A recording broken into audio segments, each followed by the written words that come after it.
Okay, so we want to compare quickly the bivariate scenario with the multivariate scenario, or the simple regression with the multiple regression. So in the bivariate case, we just have x and y correlating together, and what we can do is we can square the correlation coefficient, and the correlation coefficient is the same as the standardized beta in this case.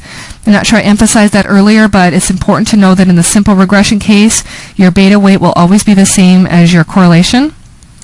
And we can just square that to obtain the proportion of variance in the DV that is explained by the predictor. It's really nice. Very simple. I like simple regression because it's so elegant. I wish that life were simple and we could just use that all the time. But the multivariate case is a little bit different. If the predictors are not correlated with each other, what you can do is just run two simple regressions and get those beta weights, and you can square them, or those correlations. You can square those and then add them together, and you get the big R squared. And the large R squared, the capital R, is the proportion of total variance in the DV that is explained by the predictors. And more specifically, it is the variance in the DV that's explained by an optimally weighted combination of predictors. So that is the big R squared. So little r squared is just a correlation between two variables, and one explains so much variance in the other. But this capital R squared is for multiple regression, and it really is the total variability in the DV.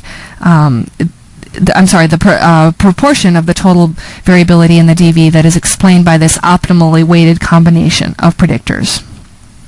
So if the predictors are uncorrelated, you can square the little r's, do separate correlations, and then add them together, and you get that big R squared. But if the predictors are correlated with each other, and if they're sharing that variance and there's that C space that we have to deal with, we can't just do two simple regressions and square those r's and then add them together to get the big R squared, because remember, we would be counting the C space twice, and we don't want to do that. So go back a couple slides to that Venn diagram and just remember how that all works together.